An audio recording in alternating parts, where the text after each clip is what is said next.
And we're live. Welcome back to the LOOPcast. It's Tom, Eric, and Josh. Hope you had a fantastic weekend. We have a great show prepared for you today. We got some news, a Sunday afternoon news drop about President Biden's cancer diagnosis. And it seems like the cover-up is getting worse and worse and worse by the day. So we're going to cover all of that. But Erica, what else do we have going on today? Yep. So our new Pope, Pope Leo XIV of American fame, had his installation mass yesterday, and he had his homily. He also met with J.D. Vance and Marco Rubio. He's also made a really key new appointment, his first major overhaul appointment in the Curia, or in the Vatican. So we're going to go over all of that today. And I didn't even we'll have Twilight Zone. We have good news. The Mexican Navy made the Twilight Zone. The Mexican and not Navy for good reasons. I'll tell you that. No, we'll just we'll leave it at that. How are we feeling today, Josh? Fantastic. Paglia's gone. Let's go. Yeah, I know. And also get all the good news out front. Listen, shout out to the chat. Was someone saying that their favorite activity is listening to LOOPcast and gardening at the same time? That sounds absolutely delightful. Delightful. Send all your garden pics, loopcast@catholicwood, to the Gmail. I will be happy to take a look at those. But before we get into that, we got to talk about today's sponsor, University of Dallas. Thank you for sponsoring today's episode. Today's employers want more than just technical talent. They're looking for leaders with integrity, empathy, and sound judgment. Our sponsor, the University of Dallas, offers a graduate MS program in data science and AI, built on the principle that humans, not computers, drive innovation. With their faith-informed core curriculum, you'll learn not just the hard skills, but also how to navigate uncertainty. And you'll gain what's needed to lead with purpose in a world of constant change, because the future of business is human. Learn more by clicking on the description and the link below. Rosie, if you could throw that in for me, appreciate it. Thank you to University of Dallas for sponsoring today's episode. Also, we will be at the Courage Under Fire conference Friday. Nashville. No, I was going to say, but I mean, like, they have an MS in data science and AI. That's awesome. I was just talking about AI with a radio show about, Pope Leo the 14th now, because that's going to be a big theme, I think, of his pontificate. So anyway, AI, that's huge. I didn't know that. Josh, you do shows other than the LOOPcast? Look, I did the best for the LOOPcast. His first and true love is LOOPcast. Yeah, but we will be at the Courage Under Fire conference on Friday. Really excited. We'll be live in Nashville. We're going to talk to Father Mike Schmitz. We're going to talk to Matt Walsh. We're going to talk to Michael Knowles and blanking on the last. Oh, Harrison Butker. We're going to hear from all four of them. I want a side-by-side photo with him. Show how short I really am. Yeah. Do they have cameras like that? I know. Need a wide-angle lens, like turned on its side or something. You're going to get a picture of me about the same size as Michael Knowles, and me about half the size of Harrison Butker. Yeah. It's gonna be awesome. I'm very much looking forward to that. But before we go into this, Josh, I think you actually shared this to the Slack on Sunday. Shout out to you for being vigilant. But we get this shocking diagnosis. Joe Biden diagnosed with an aggressive form of prostate cancer. This rolled out at Sunday around 3 from his team. It's an aggressive form of cancer that metastasized to the bone.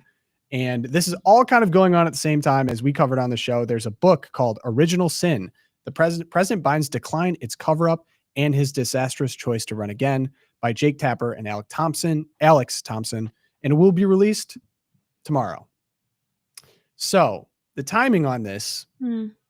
Interesting times, as to say the least. Yeah. Josh, I think your friend put it this way: President Biden deserves our prayers, but he does not deserve the benefit of the doubt. I think that was the most poetic and accurate way to possibly put the situation. And this is bad, and I want to get into the full scope of the cover-up that we know at this point. Before you go into the full detail, just the top line of this, real quick. Obviously, we are all praying for him. We are certainly praying for him. The most important thing to think about is, if this just happened in the last 200 days, in other words, after you left office, and you're already this bad, metastasized to the bone, you don't have much time left. Or it happened while you were in office and you never disclosed it. So, Josh, there's no good choice here. Morning Joe, of all people, brought in someone that I believe agrees with your second. This is the regime. Morning Joe is the program of the regime. It is the you're an oncologist, obviously, incredibly respected. You believe that it is likely, just for those just tuning in, you believe it is likely, if this prostate cancer has spread to the bone, that he could have had it for up to a decade, but certainly it's likely. Would it be fair to say it's likely to have had this for at least several years? Oh, more than several years. You don't get prostate cancer. So I just want to stop you. So this is not speculation. If you have prostate cancer that is spread to the bone, then he's most certainly, you were saying, had it when he was president of the United States. Oh, yeah. He did not develop it in the last 100, 200 days. He had it while he was president. He probably had it at the start of his presidency in 2021. Yes, that I don't think there's any disagreement about that. You know what? By the way, that's not just some random doctor. Do you know who that is? Who is that, Josh? That would be the brother of Rahm Emanuel. Is it really? President Obama's chief of staff. Like we said, the mouthpiece for the regime. I mean, they were ready. They were ready to push 100%. Him out. So here, I mean, by the way, just so everyone understands, every single person who goes to meet with the president of the United States while he's in office at 1600 Pennsylvania Avenue has to be registered. Everyone, every lobbyist, every billionaire, whoever, has to sign their name. They have visitor logs at the White House. It's the law. It would be an impeachable offense practically if you snuck in and didn't say anything, right? Yeah. Well, where are there no visitor logs? Delaware. Why do you think he went to Delaware so many darn weekends? Everyone's like, oh, he's on vacation again. It's because the doctor can visit him and give him treatments for his cancer in Delaware while he was in office and not have to be registered on the visitor logs. That's why when there was that health scare in Las Vegas, which has been confirmed by the book, he was campaigning Vegas, and the Secret Service and all the cops were clearing a lane to go all the way to the hospital. Like, no, he's gonna be fine. We're just gonna fly him back to Andrews Air Force Base. Like, really? You're not gonna bring him into the hospital, which is 20 miles away, clear path. You're gonna jump on a plane and fly across the country for 3-4 hours instead? Oh, that's because you can go back to Delaware and be with your doctor, and no one will know you're covering up your health problem. So, I've just been completely enraged this entire morning because this book's coming out, right? And now Jake Tapper is saying, I should have looked into it more, of course, me culpa, whatever. And he's cashing in on this book. So what we know so far from the book, before I even get into all the reactions about angry, so he couldn't talk off script as early as 2020. Joe Biden. Not Jake Tapper. Not Jake He was Tapper. very much on script, right? He can barely talk off script. But Joe Biden can talk off script as early as 2020. They were doing Zoom meetings with donors. They were running the basement campaign that any red-blooded American watched this campaign understood what was going on.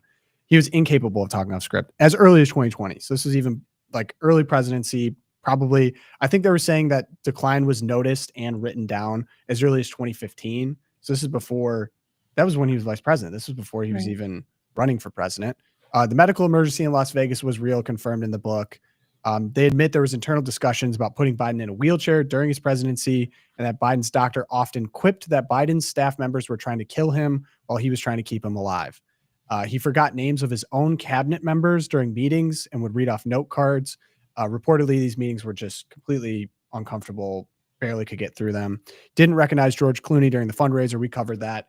They actually employed Steven Spielberg to edit up his video footage and position him correctly, use lighting correctly to make him look better.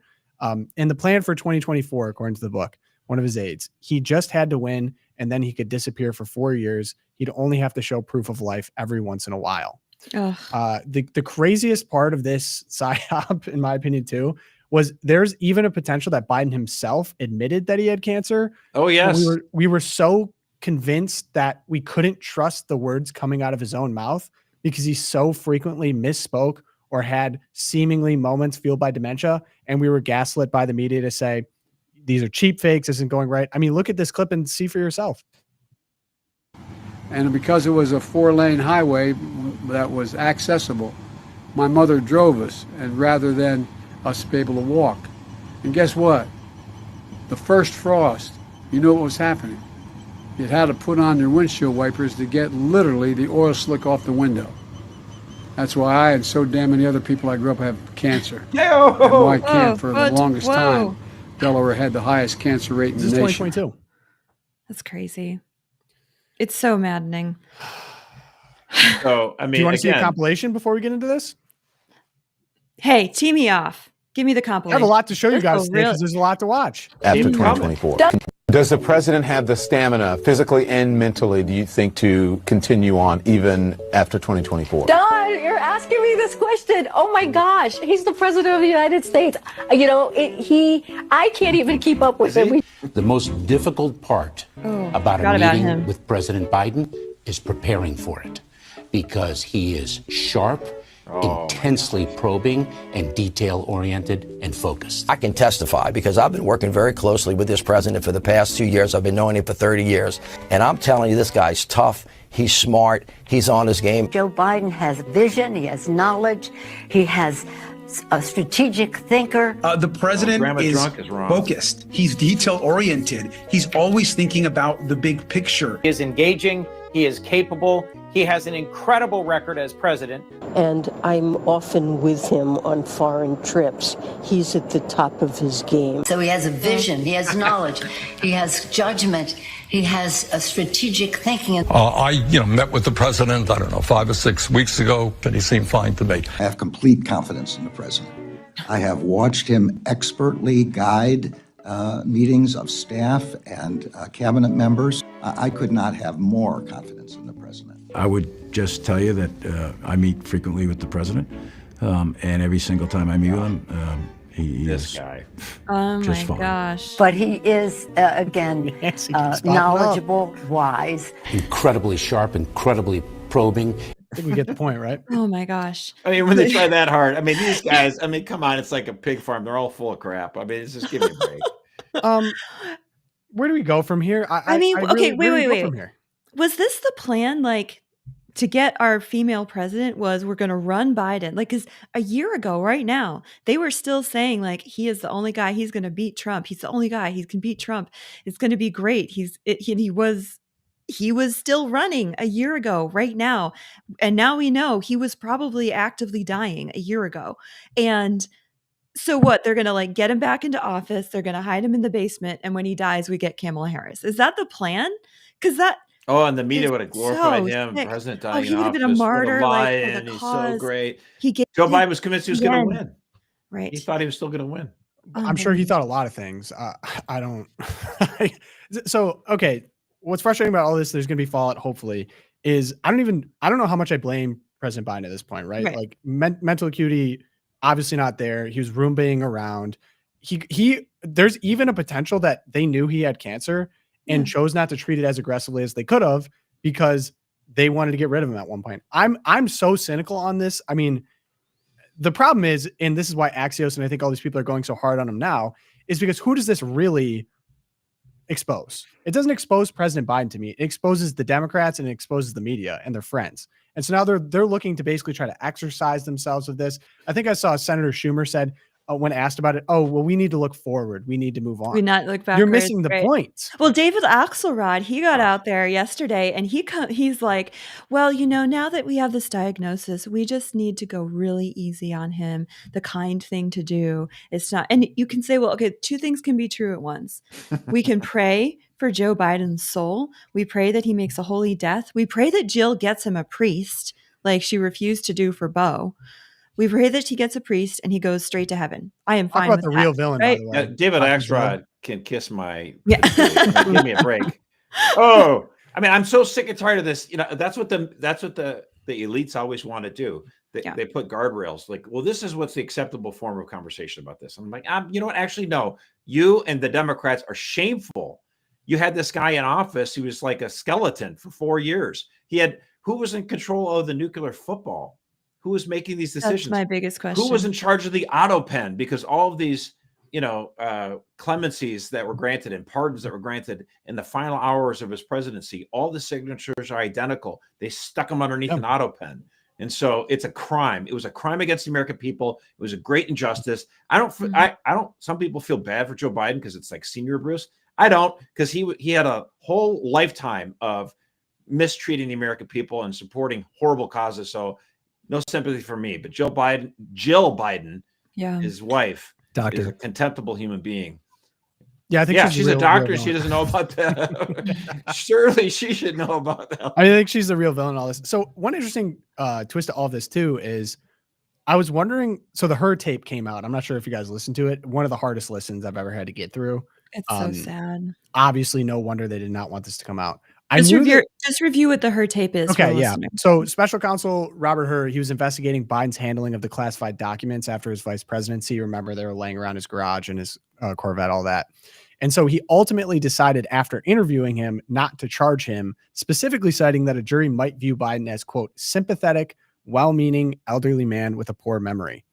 And so the transcript eventually came out. They fought forever to stonewall this. I believe it was like the House subpoenaed for it, whatever.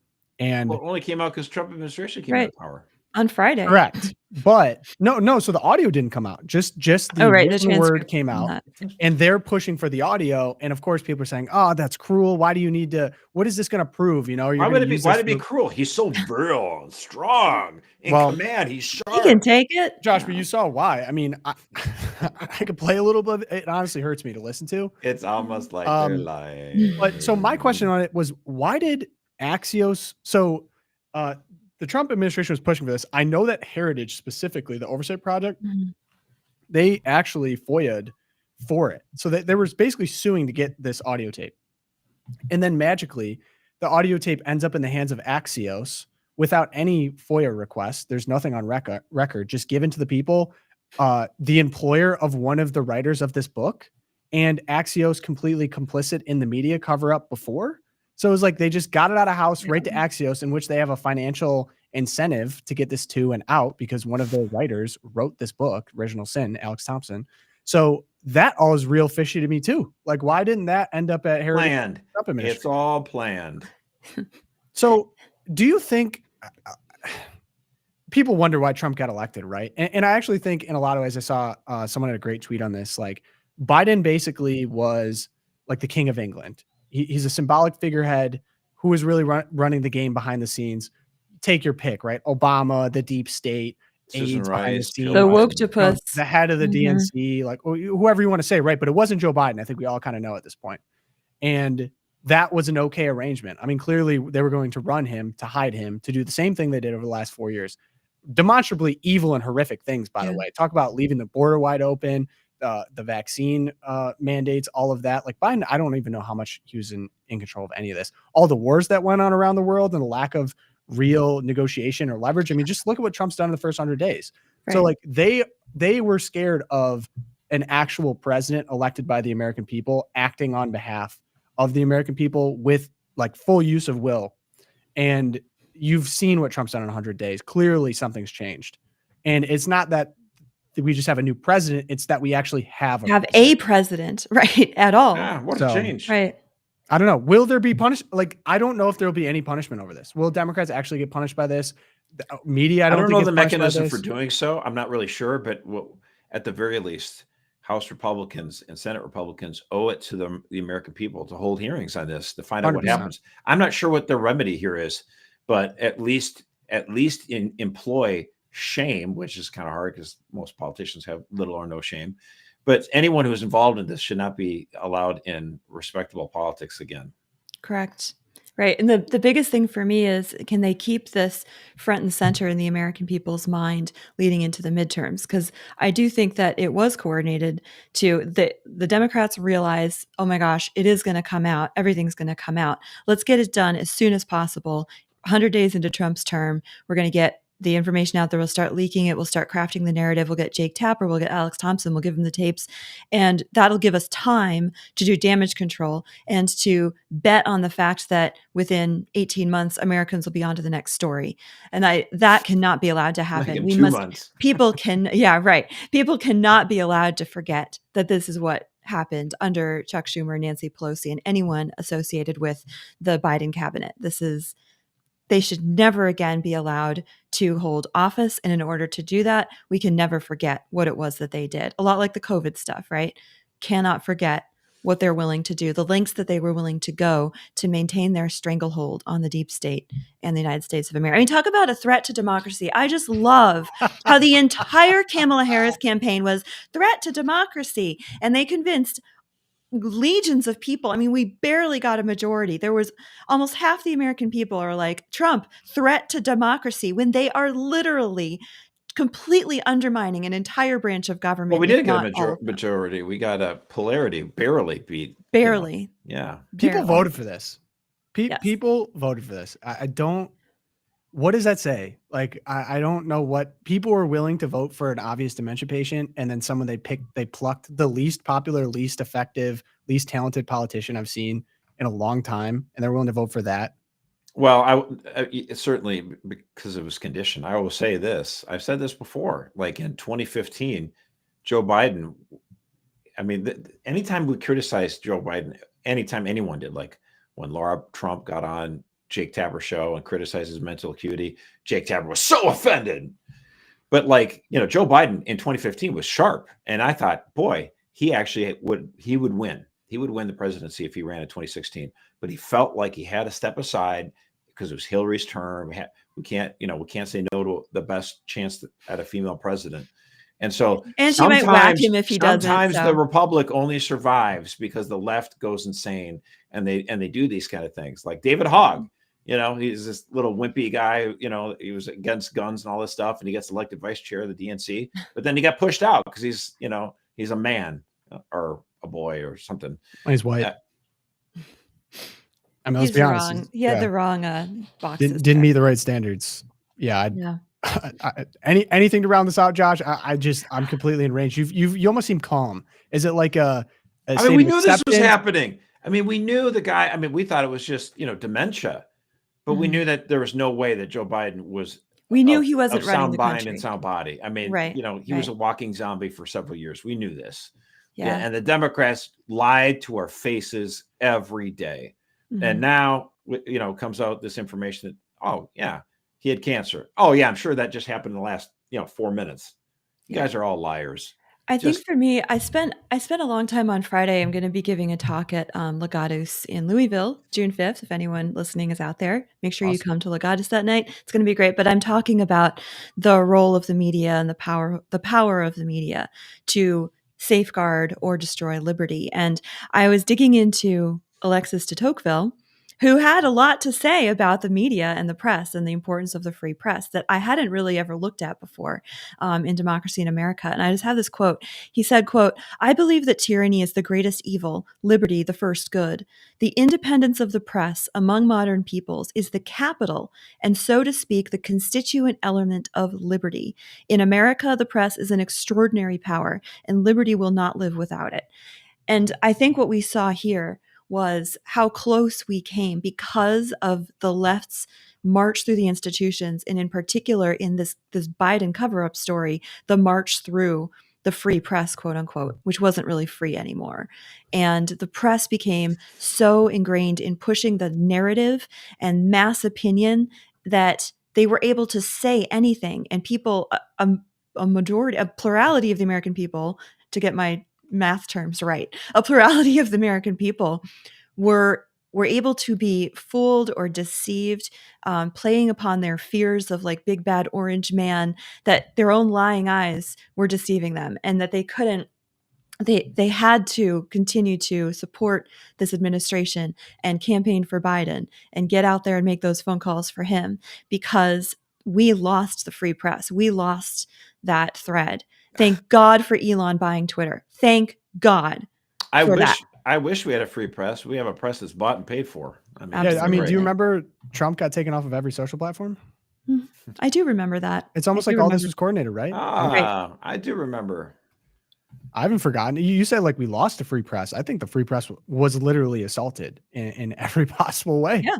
Well, removing him from the platform was one thing, but even more insidious is when free citizens in the United States are trying to share information with their friends on their social media networks, and the FBI is colluding with these social media companies to remove it. That's one of those stories that's like absolutely aghast. Like, I mean, if you could bring Thomas Jefferson back from the dead, he would like storm the Capitol Honestly, He might. more than January 6th. He put on horns. Are you out of your in the minds? Capitol. How would He you would allow have had the this? horns. Thomas, what you doing? Oh, Yeah, man. storming He's the like, I'm Capitol. back. I got to do what I got to do. Insurrection. Jeez, man. I just feel like I've been living in a bizarre matrix that we've just been remember, lifted folks, from. never give up your guns, man. Yeah, I'll tell you that much. Okay, so shout out to Home Title Lock. Thank you for making this episode possible. Did you know that American homeowners have over $32 trillion in equity, and criminals are targeting it with a growing scam the FBI calls house stealing? Scammers can transfer your title out of your name using a one-page document they file at the county. Then they take out loans against it or even will sell it behind your back. And the scariest part, you won't find out about it until collection or foreclosure notices start arriving in your mailbox, leaving you with a financial and legal nightmare. The best way to protect your equity is with Home Title Lock's exclusive $1 million triple lock protection. And the service offers 24/7 monitoring, urgent alerts, and if fraud should occur, their US-based restoration team will spend up to $1 million to fix the fraud and restore your title. So, when's the last time you checked on your title? If you're like me, the answer is never, and that's exactly why scammers are counting on it. The good news is we partnered with Home Title Lock to offer you all 30% off their services. So go to HometitleLock/Loopcast, HometitleLock.com/Loopcast to save 30%. And you will also get a free title history report to ensure you're not already a victim. And make sure you check out the $1 million triple lock protection details when you get there. Click on the link in the description below. That is HometitleLock.com/Loopcast. Rose, you could throw that in there for me. Appreciate it. Thank you to Home Title Lock.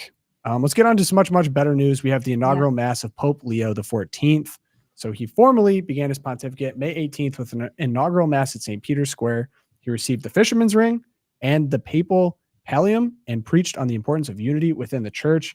I'm not sure if you guys saw this. I think the one video or image that sticks in my head throughout all of this was receiving the Fisherman's Ring was just totally moving. I'll share that with us while we talk here. Beautiful. So I don't even know if I need the music, but here's Pope Leo receiving from Cardinal Tag. That's Tagle? Tagle. Yeah, grabs it here. And man starts tearing up. He's tearing up, yeah. Very moving. At it again. At it. For real. Look at this. Yeah. A moment. That's like heavy. That's amazing. And so joyful too.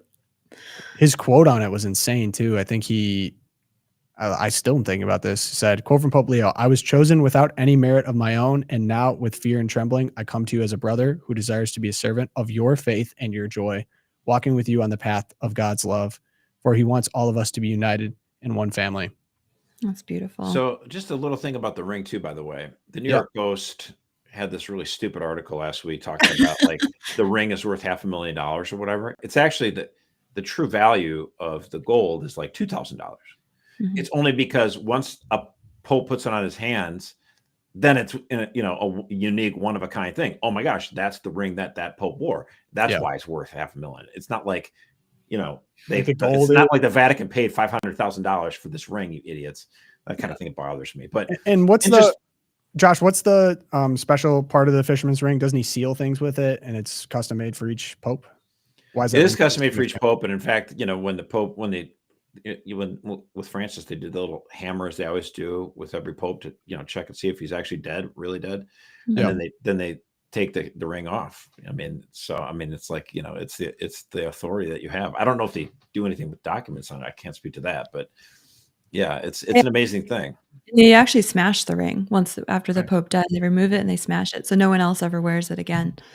So wow. What a beautiful moment. I love too that he chose to carry the crozier of not the crow's ear, not the crow's ear. Yeah. of St. John Paul II. So that beautiful silver crucifix with our Lord on it. I'm kind of with the trads. I'm not the biggest fan of the crozier, but I do think it's interesting that I'm a big fan of the guy who carried it though. Sure. But I'm just saying, there was two buzzwords when he first came out on the Lucia the day he was elected. Mm-hmm. And one of those two buzzwords was mentioned in his installation mass, and the other one was not. Okay, so one is unity. Yes, lots of unity going on yesterday. And then when he was first elected, he also mentioned synods twice. Unity, synod, unity, synod. He mentioned both a lot. Yesterday during installation mass, he mentions unity. Did not mention synod. Let's just walk away from that. Yeah, I'm just pointing it out.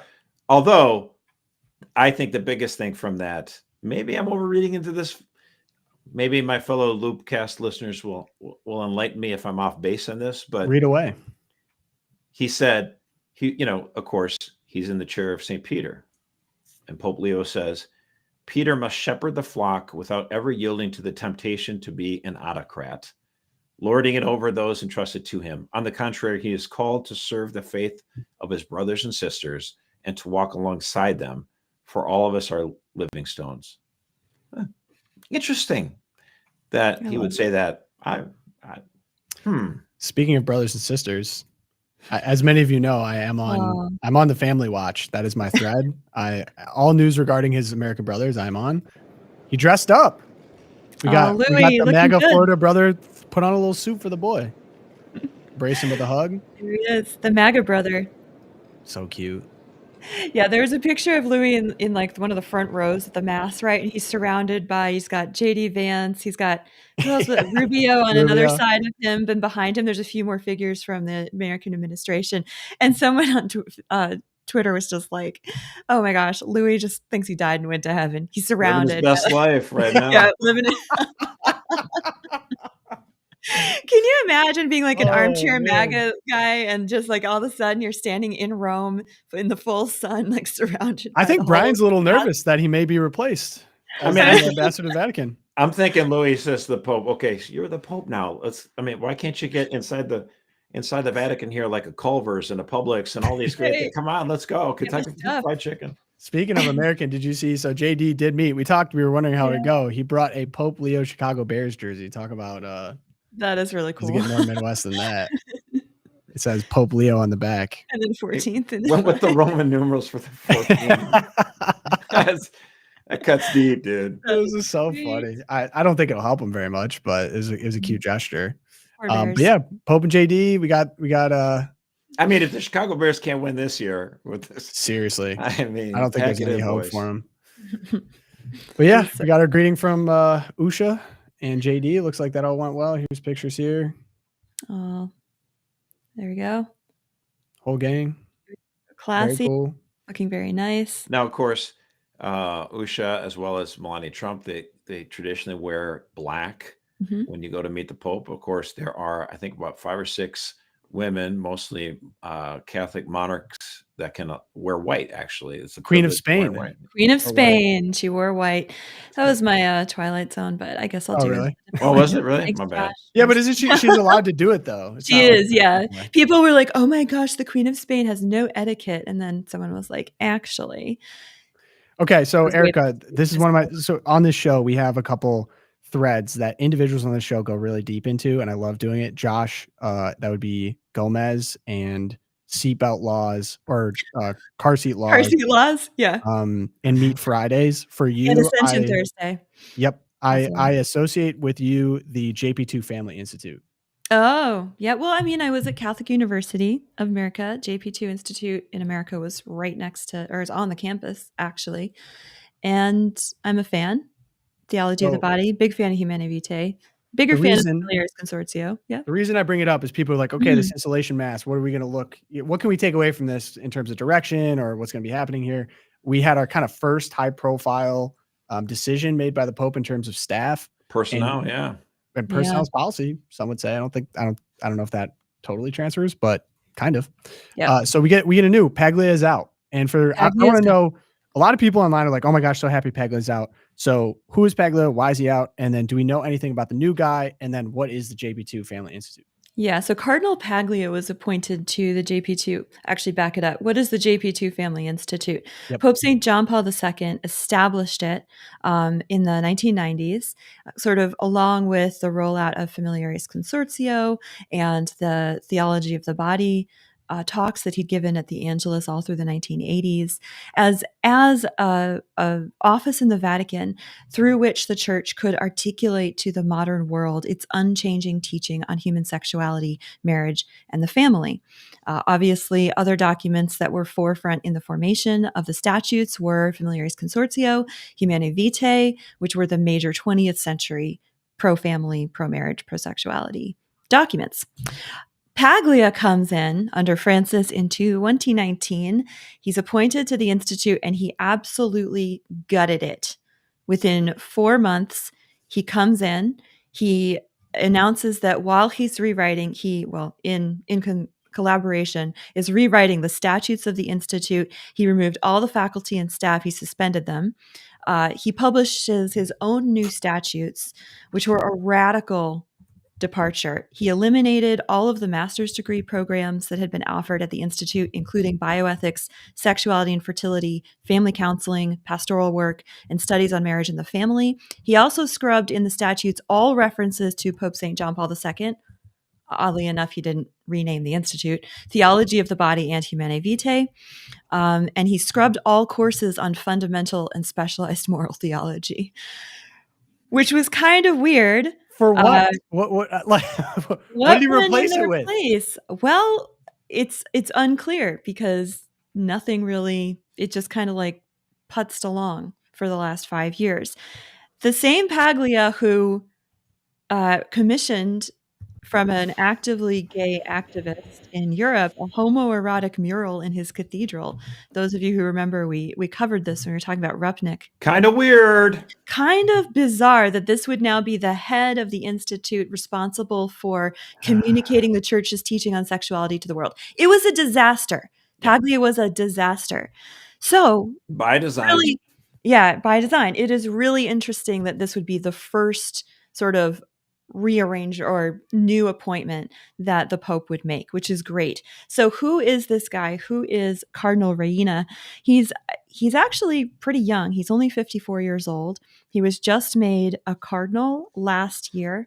Actually, on October 6th, Pope Francis appointed Reina as Vicar General of the Diocese of Rome and then named him a cardinal. And apparently he was given a mandate to reform the diocese in terms of finances and in terms of staff. So he was pulled in to be a reformer, and in the very corrupt Diocese of Rome, from all of the reports that I read. Well, I mean, obviously the Pope himself is the Bishop of Rome, and he's got so much other global obligations. So it makes sense to have a vicar that you can have in charge of the actual Diocese of Rome itself. Mm-hmm. I don't know about you. I don't know enough about this guy to make a good informed judgment myself. But yeah, I think great that Paglia is no longer there. It's just great Paglia is no longer there. Almost anything would be better. Got a little tiff with him on the interwebs a few years back. The guy drives me crazy because he's also in charge of the Pontifical Academy for Life, and he did just the same thing. Water it down. Let's talk about every issue in the world, and except abortion. Yeah, and it's like, so he would talk about a call for unity and the protection of life in every circumstance is just that. Don't let it become an opportunity for the devil to divide us. And I wrote back to him, I said, when we talk about immigration, we talk about immigration. When we talk about abortion, suddenly it's guns or torture or war. Weird, huh? It's almost like you don't want to talk about abortion. Yeah. Sure looks like it to me. But anyway, I think encouraging. Yeah, encouraging for sure. He gave an interview with America Magazine right before they went into conclave. So we did get some information about just his views on the Francis papacy in particular, and a little bit on the divorced and remarried issue. He said he didn't see Francis as polarizing influence. He did not see Pope Francis as creating too much confusion. He says, Pope Francis always described the scene of Pentecost. He would say the Holy Spirit came to shake things up, recounting the Acts of the Apostles, which describes the moment the Spirit arrives. One must listen to the Spirit to discern. Francis, he said, he continued, had the courage to engage with the realities people live today. For example, the situations of divorced and remarried persons, always in a gospel spirit. He used to say reality is more important than ideas, and reality is what we see before our eyes every day. So a little Jesuitical there. It'll be interesting to see if he tightens that up, or if he really has been called in just to reform the institutes and like get a staff back in and help it to function again as an institute. I don't know. I feel like being coy with America Magazine is probably the play before the, you know what I mean? Like, am I really going to go give my hard tax 2 cents to America Magazine right before the conclave? Probably not. I don't know how much I actually read into that. But yeah, there was an accusation that came out right when this was announced that Reina, the Pope's chosen successor, was previously accused by a former seminarian of forcing him to undergo conversion therapy to cure his homosexuality. And it sounds to me like there was a very angry gay seminarian who, maybe that Reina was like, have you talked to a therapist about this? Or, we really can't. So anyway, we don't know a lot about him. Pray for him. Any kind of change from Paglia, the bar's pretty low. So let's just hope things are looking up. Sweet. All right, let's run good news real quick. Erica, I have you first. Oh, I do. What is my good news? What have I got here? Oh, yeah, it's commencement season. Benedictine College did a really cool thing this year, so shout out to Benedictine. They had 4 women who were honored with honorary degrees at the commencement, one of whom is Sister Deirdre Byrne, who I love. She gave her she also was the speaker. She gave her testimony of her time in the military, her conversion, her vocation. If you've never heard her give this speech, you should just go look up the commencement address for Benedictine from this weekend. She's great. She's so good to listen to. They also honored Denise Burke, Erin Hawley, and Kelly Fiedorek. I'm going to say that wrong, but those 3 women were key players in the Dobbs decision. And of course, they were honored. They're not even all Catholic. Erin Hawley's not Catholic, but they were honored for their warrior spirit in bringing the Roe v. Wade regime to an end in our country. And I just look at the picture of those 4 women standing there together, and I'm like, that's what I'm calling girl boss. Like, that's awesome. This is it was great. Do you think this is? I don't want to read into too much. Last year's commencement at Benedictine made a lot of headlines. It's a lot quieter, and there's some females. Good friends of mine at Benedictine. Harrison, was one message.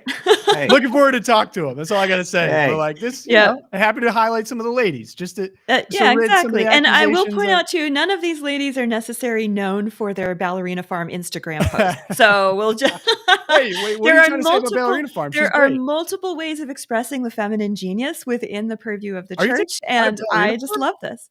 What?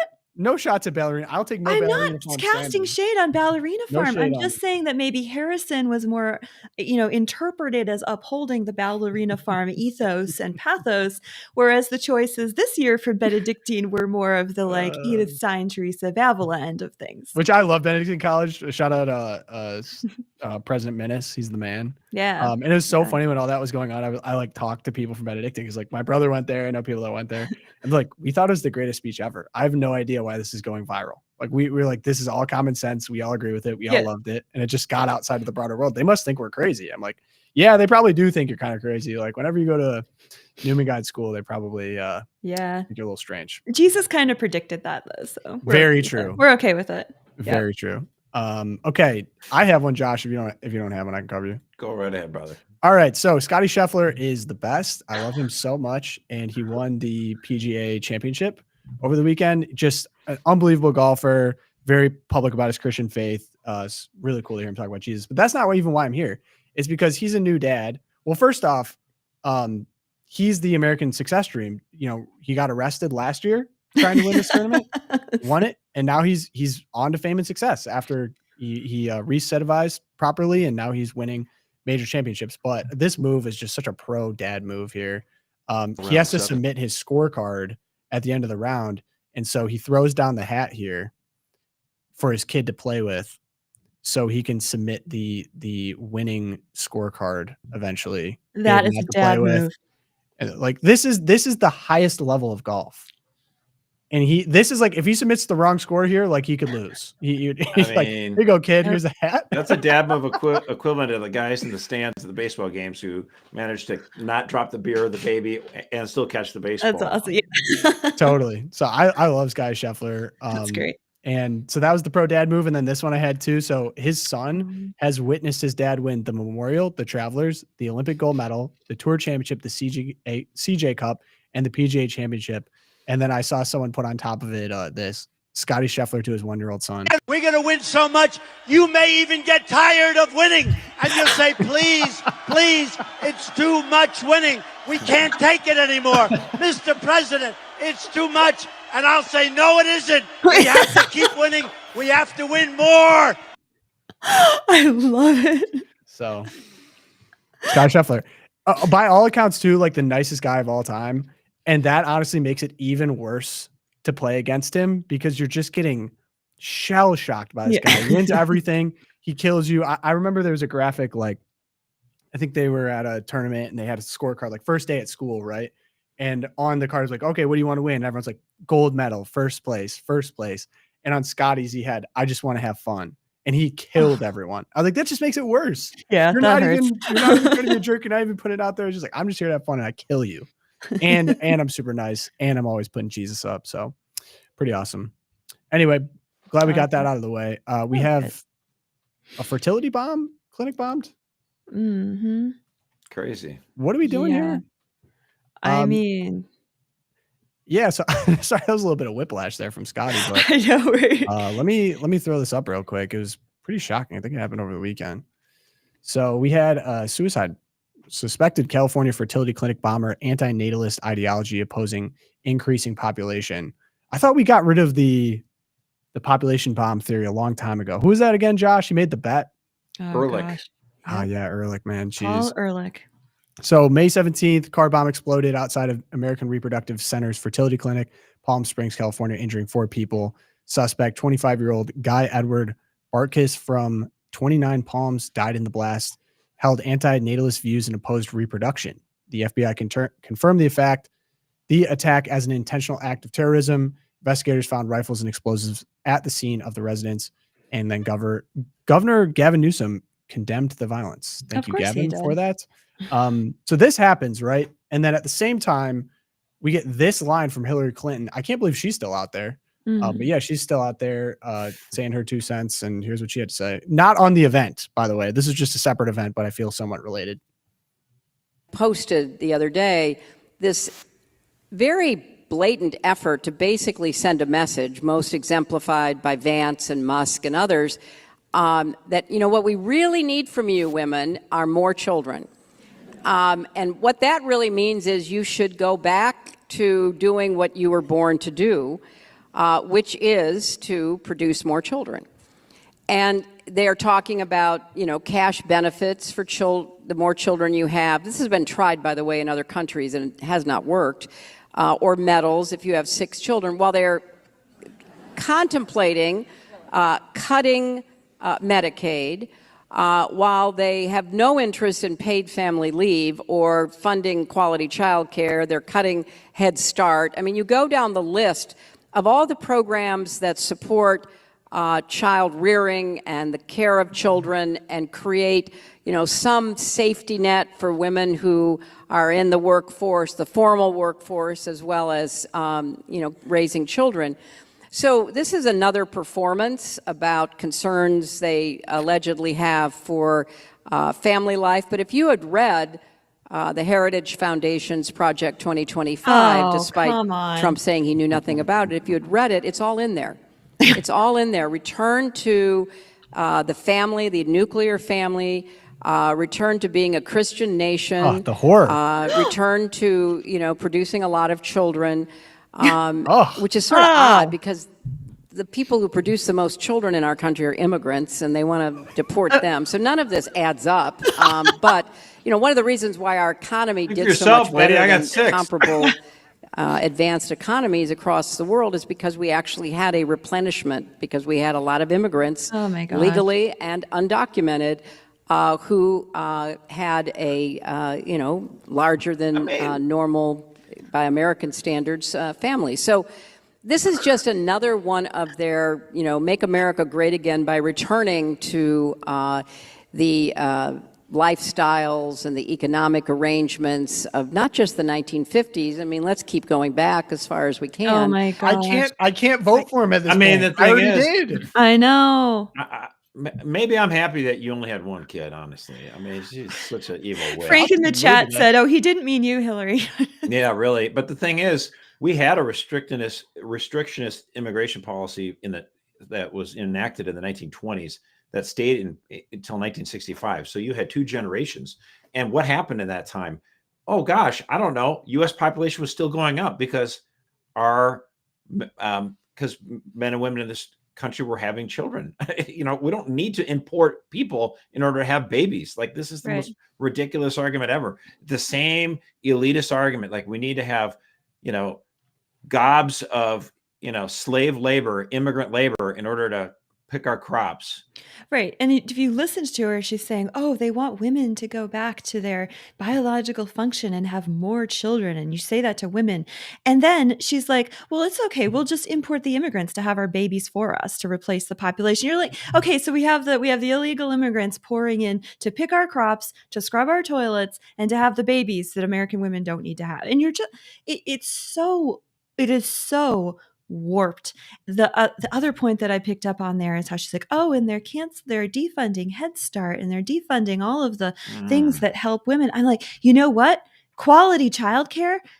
Head Start is not quality childcare. If you survey American women, especially in the lower working classes, how many of them say, I wish I could stay home and take care of my children, which is what something like a cash incentive might allow them to do. It's not enough to do that, obviously, to have them leave the workforce to take. But if you actually ask women what they want to do, they, except for the college educated, high elite women, most women want to stay home with their children in their younger years. They don't want to outsource childcare to the government and government programs.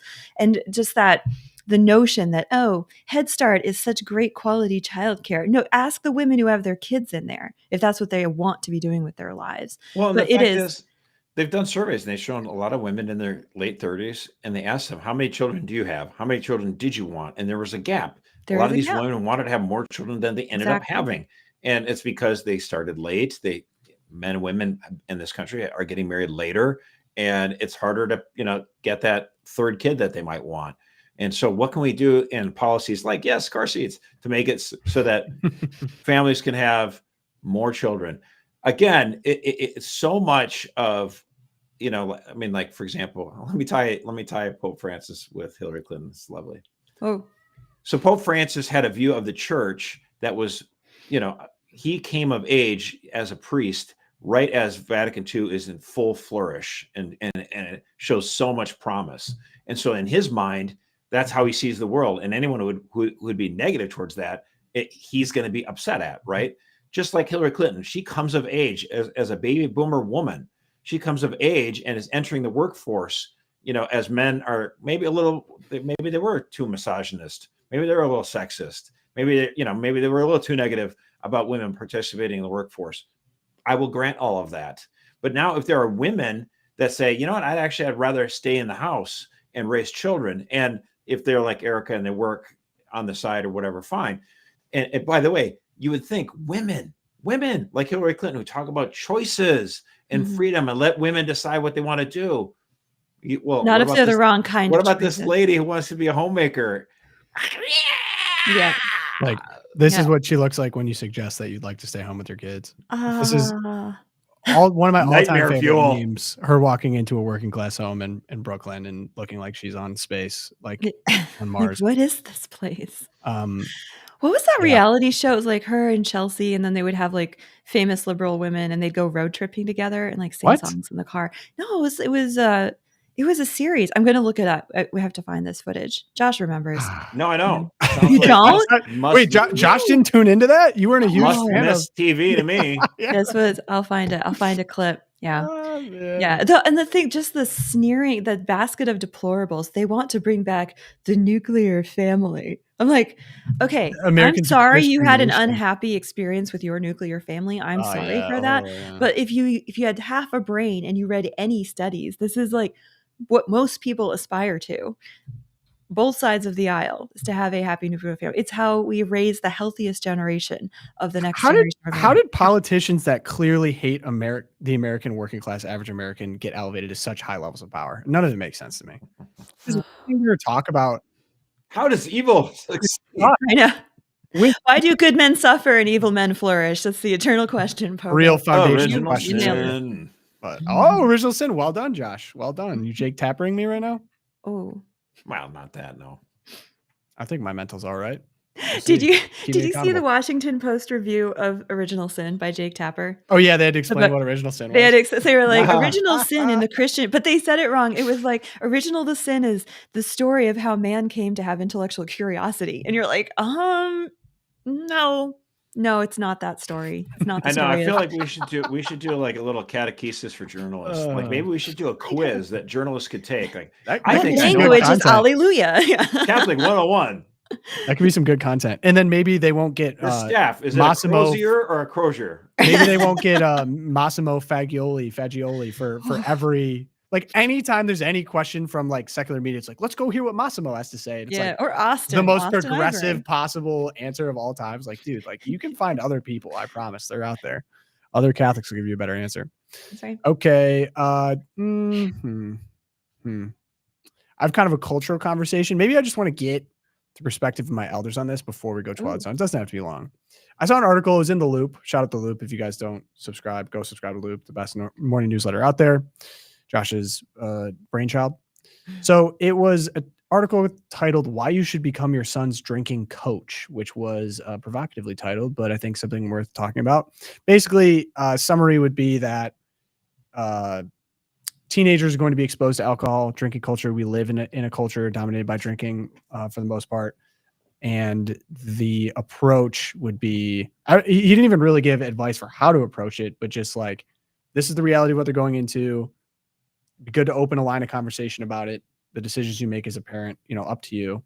But I guess for both of you, having some older kids now at this point, how do you approach this conversation effectively, I think, for families? Easy for me. My dad, of course, man of Wisconsin that he was, would come into my bedroom when I was a kid, open up the refrigerator that he left in my refrigerator room, open up a beer, and then ask me as a 15-year-old, would you like one? I'm like, no, Dad, I'm good.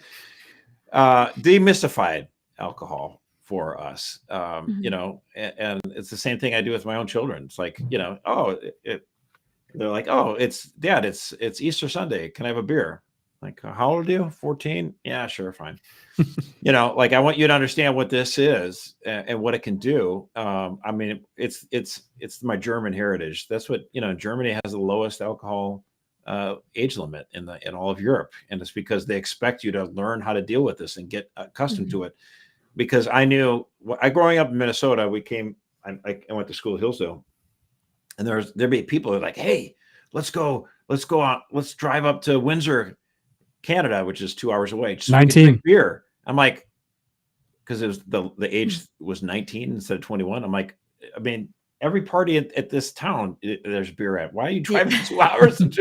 Like, this is the dumbest idea I've ever heard of. And just like, ooh, it's so naughty and adventurous. Like, that's just sounds stupid. Just if you want a beer, have a beer. So I think the age in this country, sitting at 21, that was Elizabeth Dole. She did that in the 80s. I've always considered that a strike against her. I think it should be maybe 16, maybe 17 years old, but certainly not 21. It's outrageous. What was it before it was 21 in the 80s? The states would set it, and many of the states had it set at 18. Interesting. That's the age of majority. You could be 18 years old.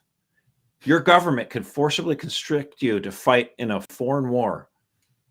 And then you could die before you would ever legally be able to buy a Budweiser. Like, think how stupid that is. That seems wrong. Yeah. I mean, you could vote for so many age limits. Vote for, policies that would, steal money from all your fellow constituents. But my gosh, don't you buy a Bartles and James? 3% proof. Yeah, I mean, I think it's a similar approach in our house. Todd doesn't drink at all. He doesn't do caffeine or alcohol, and not because of like any moral thing. He just doesn't like it, so he doesn't. And I enjoy a good drink. Todd is my designated driver. It was a massive check up in his favor when he asked me to marry him. No, just kidding. But I think it's a lot of it is just modeling good alcohol use. Like, it's for special events. Have a glass with dinner. of wine, maybe a hard drink once in a while on special occasions.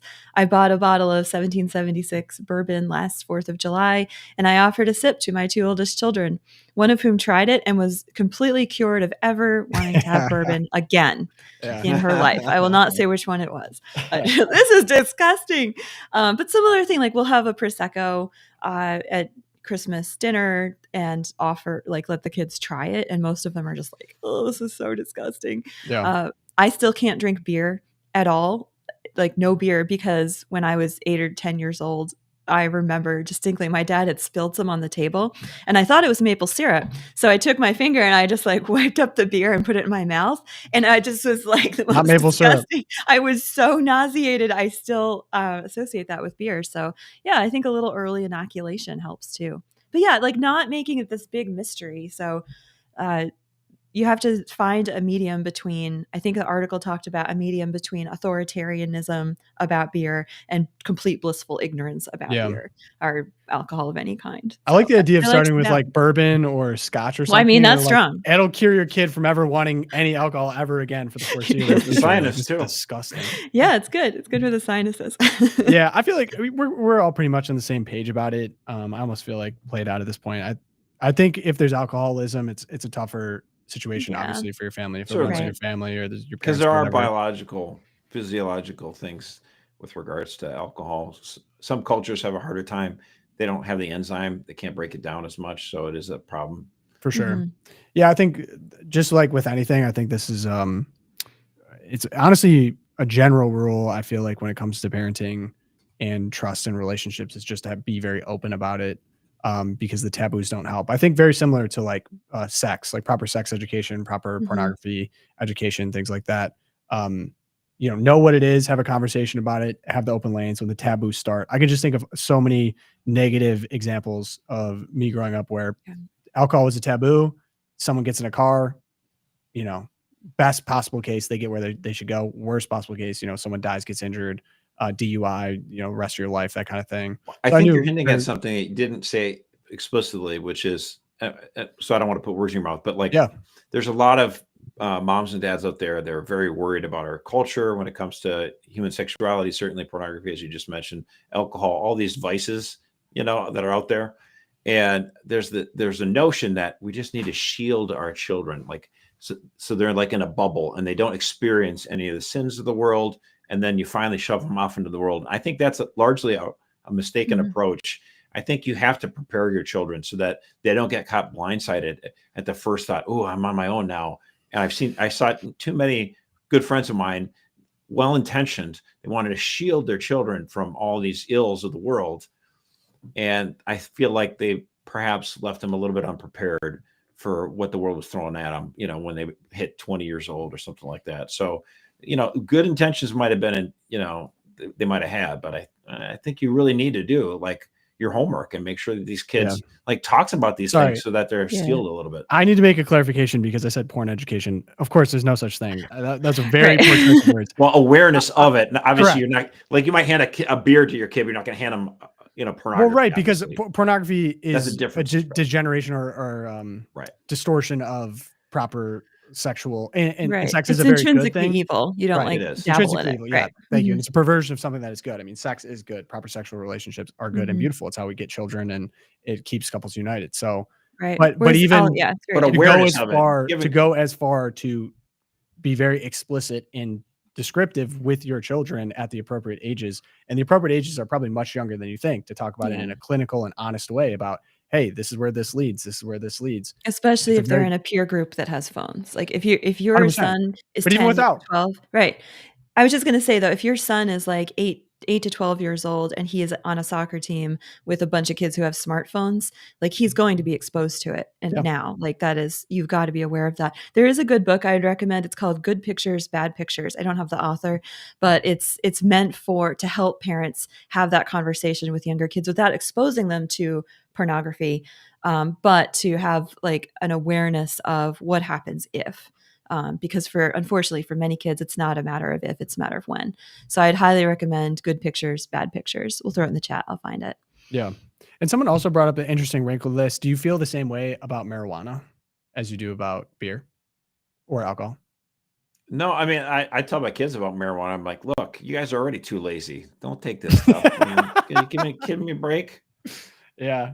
I think if anything, it's like the psychoactive stuff kind of scares me. I think the more research we get on it, there's a lot of really negative mental things going on. Like it not in the same way as alcohol.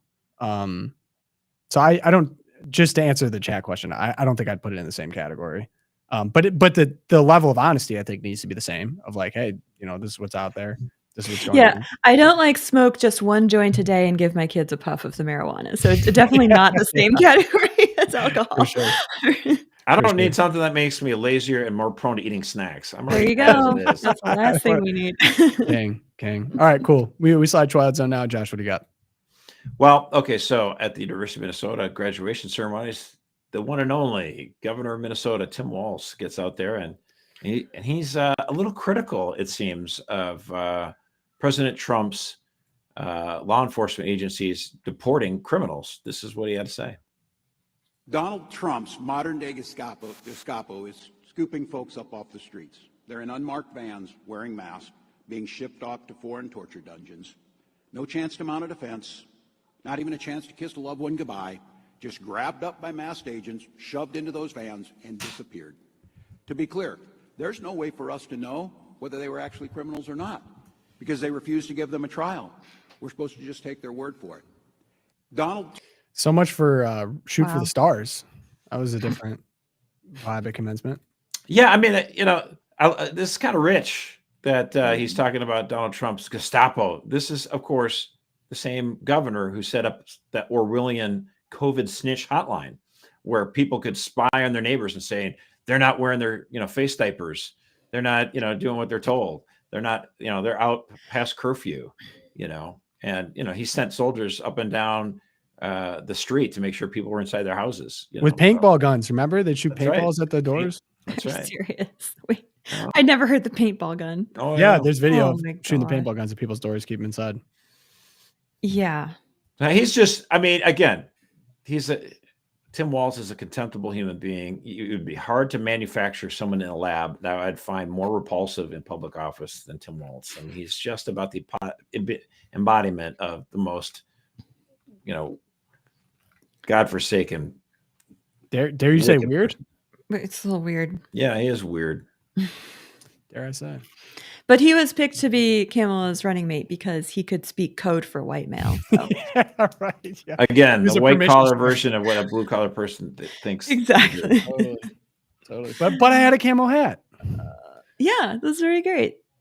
Okay. Eric, what do you got? Well, I hate to give her any more airtime, but Hilary had another banger. Oh, man. Hilary bangers.